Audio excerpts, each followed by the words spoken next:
ক্ষমতা, যৌন অপরাধ, রহস্যময় মৃত্যু। কে এই অ্যাপস্টেইন? তিনি ছিলেন না কোনো তারকা, না কোনো রাজনৈতিক। তবু রাষ্ট্রপতি, রাষ্ট্রপুত্র আর বিলিয়নিয়াররা ছিল তার অতিথি।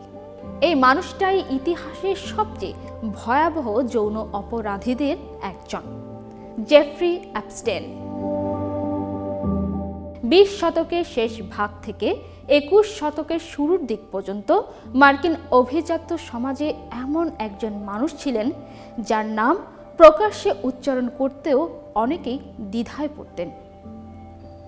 বিশ্বের সবচেয়ে ক্ষমতাধর মানুষদের সঙ্গে ছিল তার অবাধ যাতায়াত। নিউ ইয়র্কের ব্রুকলিনে জন্ম জেফ্রি অ্যাপস্টেইনের। মধ্যবিত্ত পরিবারে বড় হওয়া এই যুবক গণিত ও পদার্থবিজ্ঞানে ছিলেন মেধাবী। কলেজের পড়াশোনা শেষ না করেই তিনি শিক্ষকতা শুরু করেন একটি অভিজাত প্রাইভেট স্কুলে। এই স্কুল থেকেই তার জীবনের মোড় ঘুরে যায়।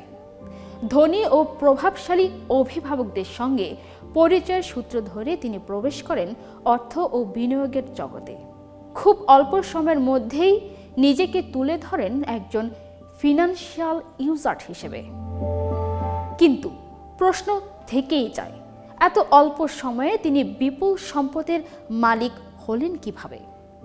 আজও স্পষ্ট নয় তার বিনিয়োগ প্রতিষ্ঠানের প্রকৃত ক্লায়েন্ট কারা ছিলেন, অথবা তিনি আসলে কোন ব্যবসার মাধ্যমে এই অর্থ উপার্জন করতেন। ক্ষমতার নেটওয়ার্ক। অ্যাপস্টেইনের সবচেয়ে বিস্ময়কর দিক ছিল তার সামাজিক নেটওয়ার্ক।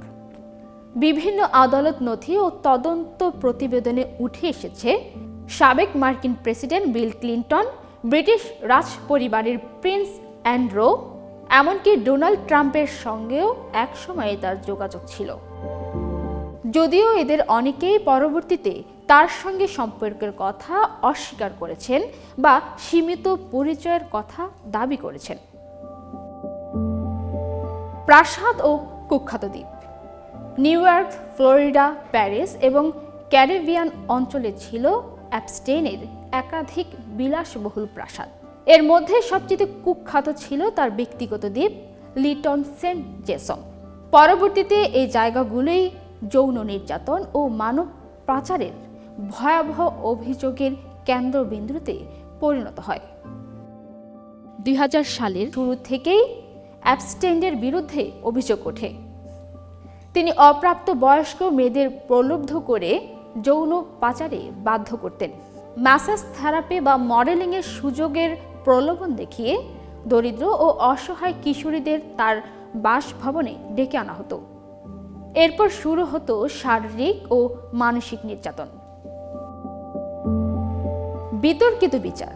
2008 সালে ফ্লোরিডায় এক মামলায় যৌন অপরাধের দায় স্বীকার করেও অ্যাপস্টেইন পান মাত্র 13 মাসের কারাদণ্ড, তাও বিশেষ সুযোগ সুবিধা সহ। এই ঘটনায় যুক্তরাষ্ট্রের বিচার ব্যবস্থা নিয়ে নতুন করে প্রশ্ন তোলে। ক্ষমতাবানদের জন্য কি আলাদা আইন রয়েছে? দ্বিতীয় গ্রেফতার ও রহস্যময় মৃত্যু। 2019 সালে নিউ ইয়র্কে আবারও গ্রেফতার হন অ্যাপস্টেইন। এবার অভিযোগ ছিল আরও গুরুতর: যৌন পাচার, সংঘবদ্ধ অপরাধ এবং একাধিক ভুক্তভোগীর নির্যাতন।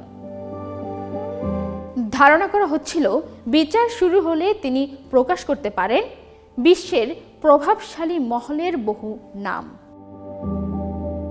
কিন্তু 10 আগস্ট 2019 ম্যানহাটনের এক কারাগার সেলে তাকে মৃত অবস্থায় পাওয়া যায়।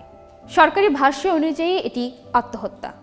তবে কারাগারের সিসিটিভি অকেজো থাকায় দায়িত্বপ্রাপ্ত রক্ষীদের গাফিলতি এবং অ্যাপস্টেইনের হাই প্রোফাইল অবস্থান সব মিলিয়ে তার মৃত্যু আজও বিভিন্ন ষড়যন্ত্র তথ্য ঘেরা। অ্যাপস্টেইন ফাইলস, ব্ল্যাক বুক ও বিতর্কিত সংযোগ। অ্যাপস্টেইনের মৃত্যুর পর শেষ হয়নি তার কাহিনী। আদালতের নির্দেশে প্রকাশিত নথি, সাক্ষ্য ও তথাকথিত অ্যাপস্টেইনের ফাইলের মাধ্যমে একটির পর একটি নামযোগ ও গোপন নেটওয়ার্ক সামনে আসছে। অ্যাপস্টেইনের একটি ব্যক্তিগত নোটবুক, যা গণমাধ্যমে ব্ল্যাক বুক নামে পরিচিত, যেখানে বহু প্রভাবশালী ব্যক্তির নাম ও যোগাযোগ নম্বর পাওয়া যায়। তবে এতে নাম থাকার মানেই অপরাধে জড়িত এমন দাবি করেনি কোনো আদালত। কিছু অনুসন্ধানী সাংবাদিক ও লেখক অ্যাপস্টেইনের সঙ্গে গোপন গোয়েন্দা সংস্থায় সম্ভাব্য যোগাযোগ, এমনকি মোসাদের সঙ্গে সম্পর্কের কথাও তুলেছেন। তবে এইসব দাবি সরকারি বা বিচারকভাবে প্রমাণিত নয়। তিনি ছিল না কোনো তারকা, না কোনো রাজনৈতিক, তবু রাষ্ট্রপতি আর রাজপুত্ররা ছিল তার অতিথি।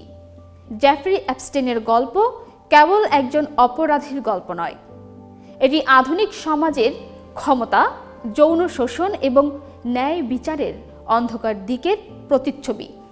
অ্যাপস্টেইন মারা গেছেন, কিন্তু তিনি যে প্রশ্ন রেখে গেছেন সেগুলো আজও পুনর্জীবন পেয়েছে।